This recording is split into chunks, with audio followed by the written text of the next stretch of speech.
une grande militante algérienne, Moudjahida. Eh bien, pour nous en parler en détail, nous avons Monsieur Saïd Zanoun qui est avec nous ce matin. Bonjour. Bonjour. Bienvenue parmi nous. Merci. Toujours un plaisir de vous recevoir. Merci pour l'invitation. C'est un ami donc de Bonjour d'Algérie, de Canal Algérie. On a toujours plaisir à le recevoir. Vous qui êtes un des premiers BDistes, le premier BDiste algérien, le dessinateur de bande dessinée. Mais vous savez, si un jour on va découvrir un autre doyen, oui. Ben, je serais fier d'être son dauphin parce que l'Algérie aura gagné 2. Exact. Alors, vous avez été invité, on vous a rendu hommage à travers donc, votre bande dessinée, à travers le festival de la bande dessinée également, mais pas que. Aujourd'hui, vous sillonnez pour donner votre expérience à des jeunes aussi. Je souhaiterais bien qu'ils apprennent beaucoup de choses, comme nous avons appris. Oui. Je voudrais que ça ne soit pas perdu, que ce soit donné, distribué à tous ces jeunes-là. Il y en a beaucoup. Vous avez donc dessiné dans la Dépêche quotidienne, Dépêche magazine, c'est ça, Contact médical, c'est ça? Contact médical à Châtillon-sur-Chalaronne, dans le département de l'Ain, c'est une revue médicale. C'est ça. Et Fantasia de Pierre Jacarès à la rue Marat, Belco. Oui. Et ce qui nous touche tout le temps, c'est que vous venez toujours chez nous dans Bonjour d'Algérie, nous donner quelques informations, des détails, une bibliographie, des documents comme ça, très utiles pour notre travail. Et vous avez une mémoire extraordinaire, la Hiber. Et j'aime les archives. Voilà, vous aimez les archives, vous avez consacré toute votre vie à rassembler des archives. Vous avez travaillé à la radio d'ailleurs, hein, radio algérienne. Oui, depuis le théâtre radiophonique. Les années 50. Hein. Le théâtre radiophonique notamment. Le théâtre radiophonique, là où j'ai créé le policier algérien. Là où j'ai créé le fantastique avec Bourourou. Oui. Parce qu'il n'y a pas de raison que Marie Shelley en Angleterre, elle a créé le baron de Frankenstein. Oui. Il a créé le monstre. C'est le début du robotisme, c'est-à-dire Ghoul. Même chez nous, là, de temps en temps, quand il fait le rôle. Alors, et là, on aura l'occasion de parler donc de ce chapitre-là. Mais aujourd'hui, on veut rendre hommage, grâce à vous, à une grande militante algérienne de la cause nationale, bien sûr. Il s'agit de Fatima Ben Ousmane, née Zekel. C'était donc la sœur aînée de l'Arbi Zekel. Pas la sœur aînée, elle habite El Biar, la ville à Luciani. Oui. Et c'est elle qui a gardé les armes de l'aspirant Maillot que sa sœur, Fatima Ben Ousmane, justement, qui lui a donné là-bas, qui lui a donné à la villa El Biar. Oui.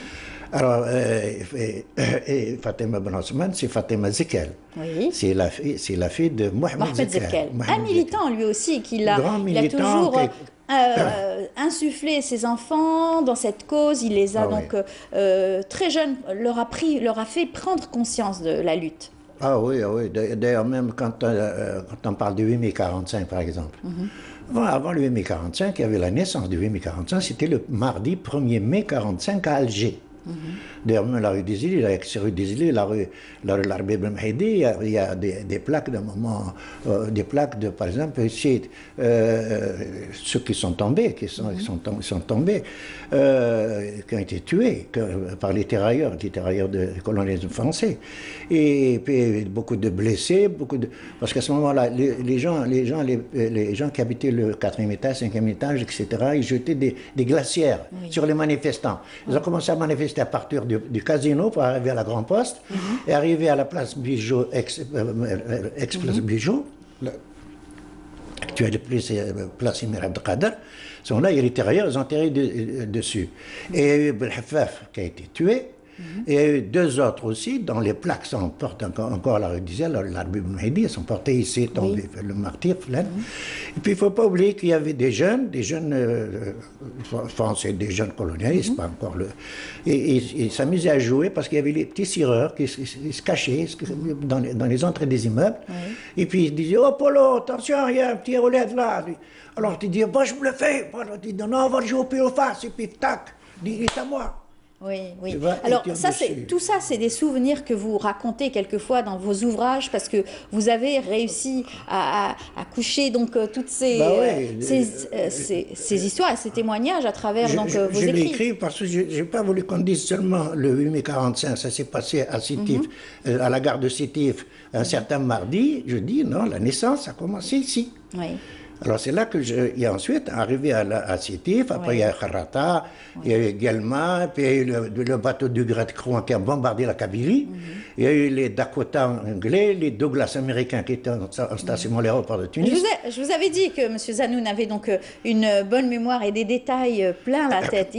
Il arrive donc à chaque fois avec une thématique. Cette fois-ci, on va nous intéresser à Fatima Ben Ousmane, cette jeune fille qui est née dans le quartier de Belouizdad. Elle est née, oui, elle est née en 1928. Oui. En 1928, et puis le 1er mai 1945, son père est arrivé blessé, gravement blessé, transporté par ses amis. Arrivé chez lui, il y a Fatima qui avait 17 ans à cette époque-là. Elle accueille avec la panique. Elle voit son père plein de sang, en sang. Elle l'accueille, elle a crié, tout ça. Et lui, il prend un drapeau algérien plein de sang, qu'il a manifesté avec. Alors il lui dit Fatima, Fatima. Alors il dit, en tamazight, il dit Sirit, c'est le drapeau algérien. Oui. Alors elle prend le drapeau, alors elle fait ça, elle dit non, je ne le lave pas, je vais le repasser avec ton sang. Oui. Et de là, à partir du 1er mai, elle est devenue militante. Oui. Et alors, et de là, en 1948, donc à partir du 1er 45, 1948, alors pour recruter des jeunes filles algériennes, etc., elle part à Tlemcen. Oui. Et c'est là qu'elle fait la connaissance d'Abdelkarim Ben Ousmane, et il se marie, et il continue le militantisme. Exactement. Mais c'est une élève brillante à l'école. Elle est excellente trilingue, elle parle aussi bien le français, kabyle, arabe. Et justement, elle a voulu continuer ses études, mais bon, on en a empêché quand même. Elle n'a pas été au lycée, mais ça l'a pas empêché d'être militante et de continuer à militer, recruter aussi des femmes. Recruter des femmes. Oui. Et puis elle a joué même un rôle au cinéma majestique avec le drapeau algérien. On la voit dans cette photo. Vous avez choisi une photo magnifique sur votre livre, bien entendu, où vous lui rendez hommage. C'est un ouvrage que vous avez signé. La photo, je rends hommage à mon fils. Parce que c'est lui qui a fait ça. Ce montage. Le haïk autour, c'est-à-dire algérois. Oui. Et il a fait le drapeau algérien derrière. Et elle, dans sa jeunesse, c'est vraiment magnifique. Magnifique. Bravo. Ouais. On va le citer, votre fils. Hein? Oui. Il s'appelle Djilali. Djilali Zanoun. Et il a une édition qui s'appelle Tahani. Voilà. Parfait. Voilà. Alors, on parle donc de Fatima Ben Ousmane, donc qui elle a recruté très tôt des femmes. Elle a éveillé leur conscience autour donc de la cause nationale. Ah oui. Puis elle avait une façon de convaincre extraordinaire parce que quand on la voit, on voit une grande sœur, on voit une maman, on voit une tante, on voit quelque chose de bien. On voit une Algérienne, une belle Algérienne, pleine d'intelligence, puis elle est trilingue.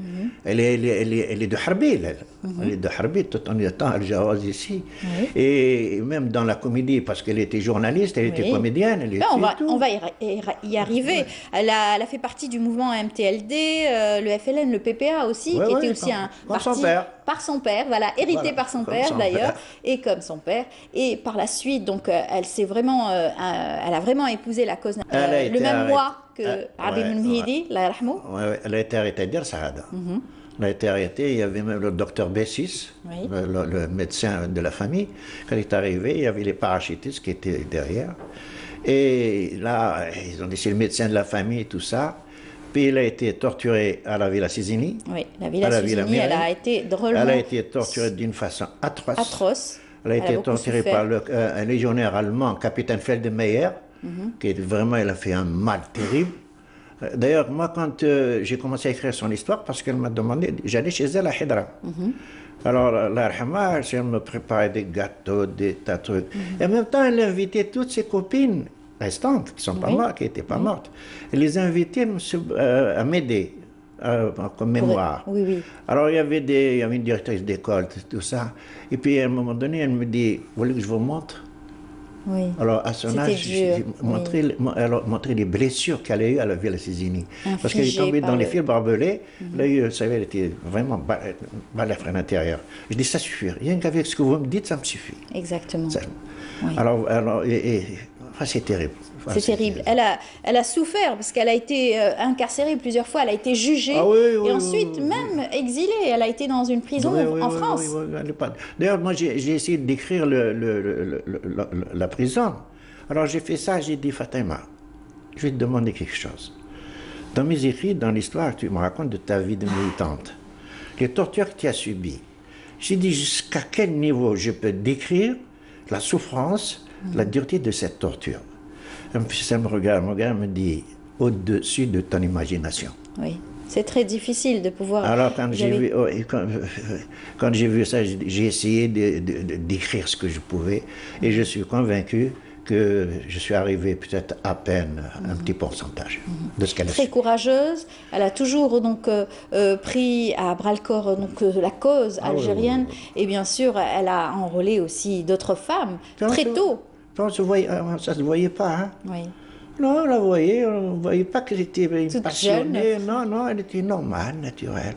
Alors qu'elle faisait un travail monstre. Colossal. C'est un travail elle vient, bonjour, machin, les embrassades, ça va. Oui. Elle joue son rôle, mais elle respecte son rôle, c'est bien simple. Moi, quand je jouais ma mère, je faisais l'un des jeunes premiers de la radio à cette époque-là. C'est sûr. Alors, des trucs. Et puis, à un moment donné, parce que quand on lisait avec une feuille, alors en face, il y avait Ali Abdullah, et puis à un moment donné, je me suis perdu dans alors lui, et puis c'était en direct. Alors il me fait ça, il me dit, t'as gueule. Alors je dis, c'est ta faute, c'est toi. Alors, improvisation. Oui. Alors après, j'ai retrouvé ce que je devais lire, et je l'ai joué. Quand elle sortait, elle m'embrasse, elle m'a dit, elle était toujours à encourager, très fraternelle. Elle a donc fondé l'association des femmes musulmanes algériennes avec Mamia Chentouf, c'est cela? C'est ça, oui. Qui était la secrétaire générale. Oui. Et Fatima Ben Osman était la secrétaire générale adjointe. Oui. Puis elle a connu Hafsa Biskr Bentoumi. Oui. Hafsa, c'est la secrétaire générale de l'EGMA, celle qui a signé l'ordre de grade des années 50. Je l'ai écrit, moi. Oui. Tout ça dans le livre. J'ai écrit son histoire. Oui. Oui. Et bien entendu, ensuite, elle a même fait Sarkaji, elle a fait la prison de l'Harrach, là où il y avait aussi... Elle s'est baladée. Oui. On l'a fait balader. Elle a énormément, donc, vraiment senti la guerre de libération nationale. Elle l'a écrit d'ailleurs à travers son mouvement aussi. Oui. Et puis, vous savez, avant de mourir, elle a demandé à être enterrée dans la tombe de son père, à Sidi Mohamed. Oui. C'est quelque chose d'extraordinaire. Oui. Et puis, on l'a enterrée à Sidi Mohamed. Et bien sûr, elle a ensuite, à l'indépendance, avant l'indépendance, elle a été recrutée aussi par l'ORTF. Oui, elle était à la radio. Oui. Elle a commencé à jouer naturellement. Et comme speakerine aussi à la télévision. Oui, normalement. Et bien entendu, vous l'avez rencontrée à ce moment-là, quand vous faisiez les pièces radiophoniques. Moi, je l'ai connue bien avant. Moi, elle a joué dans mes pièces. Oui, mais elle a joué la plupart dans toutes mes pièces. Moi, c'était une vedette. Quand on avait envie, on a besoin d'une maman, on voyait Fatima Ben Osman. C'est ça. Des fois, on l'appelait Khalida. Oui. Quand on voyait une tante, mais jamais on a le courage, moi, personnellement, je ne pouvais jamais lui donner un rôle ingrat. Parce que quand je voyais son visage, je voyais sa façon de parler, ce serait un mensonge, même à travers les ondes. On sent qu'elle a une voix sympathique, c'est quelqu'un de personne de bien. Alors si je lui donne d'une dame qui fait de banditisme, c'est pas possible, ça ne colle pas, ça ne rend pas. Dites-moi, il y avait son frère aussi qui lui a rendu hommage, l'Arbi Zekel lui a rendu hommage. Oui, je l'ai fait jouer. L'Arbi Zekel, je l'ai fait jouer dans la pièce Fatima. Oui. Quand j'ai fait jouer, quand j'ai écrit... Vous avez voulu lui rendre hommage aussi à votre façon. Ah oui, moi c'est ça. Et alors j'ai demandé à Mohamed Debah, là, je dis Mohamed Debah, je dis Mohamed, tu viens jouer dans ma pièce. Alors il fait ça, comment je dis Fatima. Il dit, c'est le Malia. Tu te rends compte, c'est ma mère ça. Oui. C'est maman. Alors j'ai Azdine Djoubillah aussi. J'ai dit Azdine, je dis, tu sais, tu vas jouer parce que mon Kabyle, c'est moi qui ai joué l'animateur. L'animateur jouait, c'est-à-dire pas raconter, narrer. Mais en même temps jouer, dire plein, dans le genre de Pierre Bellemare. Et alors, mais en arabe, la chaîne arabe, j'ai choisi Azdin Djoubek, la voix qu'il avait extraordinaire. Wallah, mademoiselle Lermi, quand il jouait, il était sur le tabouret. Il bougeait, pas, les pieds au-dessus, il bougeait, il était là, il voyait Azdin. C'est une merveille. Vous me donnez l'occasion de citer tous ces comédiens et tous ces hommes et ces femmes donc, de culture qui ont énormément apporté aussi à la culture algérienne et pas que à la culture algérienne, à leur pays. Mohamed Debeh aussi. Par la même occasion, je salue sa fille Salima Debeh qui fait un énorme travail de reconnaissance du travail de son père aussi, qui s'intéresse énormément aussi aux archives, tout comme vous. Oh là là, c'est un grand jeune premier, puis un beau gosse, c'est un peu le... On aura l'occasion de lui rendre hommage, Inch'Allah, dans une de nos émissions. Moi, c'est un frère. Voilà, tout à fait. Il a fait même la mise en onde. À un moment donné, il s'occupait de la mise en onde. Parce que je m'appelle un petit passage, s'il te plaît, dans Bororo. Il y a un moment donné, au Bororo, il va tuer quelqu'un, dans la nuit. Alors, il faisait samba, c'est un monstre. Et à un moment donné, j'entends une musique, alors, soulignée par une musique d'accordéon. C'est-à-dire, c'est une fête de Marseille. Je l'ai coupé. C'était Mohamed Debeh qui faisait la mise en onde. Je dis, Mohamed, il va y avoir un crime. C'est un monstre. Il va tuer. La nuit, il fait froid, tout ça. Je dis, qu'est-ce que cette musique-là? C'est la danse, c'est un mariage ou quoi? Il s'est dit, j'ai pas compris, je sais pas comment expliquer. Parce qu'il y avait un autre réalisateur qui est faux. Alors, j'ai coupé, alors il a fait, j'ai dit, quand j'ai expliqué, il m'a apporté la musique. Qu'il fallait. Oh là là. Et alors le réalisateur, quand il a entendu ça, il dit écoute, je voudrais l'écouter. Je dis tu écoutes rien du tout. Alors on revient à Fatima Benasman et surtout cet hommage de son frère. Oui, son frère, oui, vous l'avez même écrit. Oui, je lui ai donné un rôle. J'ai dit Larbé. Larbé, c'est un ami à moi. Parce qu'en 1958, quand son père est mort, on est devenus des fous, lui et moi. Moi, j'ai voulu le ramener à la maison. J'ai fait même un accident avec la moto. J'ai eu la clavicule enfoncée. Pendant une année, il avait la fracture. Alors, j'ai fait Larbé. Je dis, je vais te donner un grand rôle dans l'histoire de Fatima, ta sœur. Il me dit, lequel? Je dis, tu vas jouer le rôle de ton père. C'est très difficile d'incarner, justement. Ah ouais. Alors, on fait ça de mon père. J'ai dit, oui, tu n'as pas besoin de répétition. Nous, on fait 3 répétitions. On va les faire, mais toi, tu n'en as pas besoin. Apporte-nous le style du jeu de ton père. Il a pleuré. Et moi aussi. Voilà. C'est triste. Et qu'est-ce qu'il avait dit, finalement, de sa sœur, en tant que militante, en tant que femme de culture, et tout le rôle qu'elle avait joué? Ah oui, enfin, je ne peux pas l'expliquer comment il était, parce que d'abord, jouer le rôle de son père, qui est mort, pour lequel il a fait un malheur en 58. Et ensuite, maintenant, c'est sa sœur, il joue le rôle dans la pièce de sa sœur. J'aime pas être à sa place. C'est clair. Mais en tout cas, elle était très, très ouverte sur la culture, les femmes, toujours très forte dans le domaine. Donc, sa présence était très forte dans le domaine culturel aussi. Hein. La musique andalouse aussi. Elle était bien entendu aussi à la sauvegarde de la musique andalouse, notamment l'association Sindousiya. Oui. Mais de toute façon, moi, je reviens dans les répétitions, par exemple. Dans les répétitions, quand il y a l'ensemble, nous sommes il y a une quinzaine, une vingtaine de personnes, d'artistes, garçons et filles. Des fois, ça chamaille un petit peu, ce truc. Mais quand il y a Fatima Benasman qui est là, ça y est. C'est la sagesse. C'est le silence, c'est le sérieux. Elle incarnait cela. Oh là là. Elle incarnait le respect. Sans parler. Elle incarnait le respect et surtout la sagesse. Oui, mais il y a des gens, normalement, au cachet, on doit les payer au cachet. Non seulement pour leur jeu, mais il y a des personnes, on doit leur payer le cachet sans qu'ils jouent, rester là, dans la salle de répétition, que les gens les voient. C'est tout. Dites-nous, combien de temps vous avez mis pour écrire ce livre et rassembler toutes ces informations pour pouvoir avoir ces témoignages, les personnes qui l'ont connu? Non seulement parce que j'ai vécu avec elle, c'est-à-dire j'ai vécu dans Donc il y avait beaucoup je la connais à fond. justement. Je la connais à fond, je connais sa famille, je connais son frère, je connais ses frères, je connais Boualem, je connais... Et en plus de ça, avec les artistes, avec tous les... Comme je viens de parler, le respect qu'on avait pour eux, c'était extraordinaire. Alors tout ça, et en plus de ça, j'ai cherché à savoir. J'ai cherché, et ensuite, elle, personnellement, l'Arhama, c'est elle, au niveau zéro de la radio, elle me fait ça, elle me dit, bon, tu viens à la maison.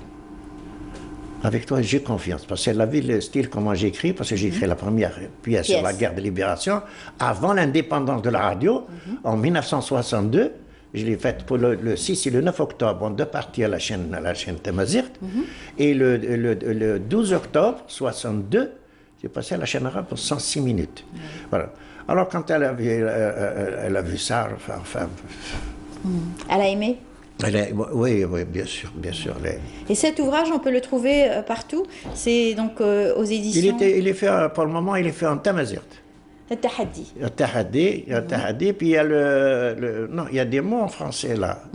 Quand elle a été torturée par le camp de Feldmeyer, son arrestation par les parachutistes, le docteur Bessis, tout ça, c'est en français. Seulement, moi, je vais le faire. Mais il est en arabe. Oui. Attention, il est en arabe, c'est-à-dire à la radio. À la radio, il est en 3 parties. À la chaîne Tamazirt, à la chaîne 2, et à la chaîne 1 en arabe, il est en 4 parties. Il a été fait avec tous les grands comédiens algériens qui ont participé. Dans Azdine Medjoubi, dans Mohamed Debah, Mohamed Douniche, Mohamed Neha, enfin tout le monde a participé là-dedans. C'est un honneur pour eux. Tous ont dit, on travaille pour Fatima, on fait tout.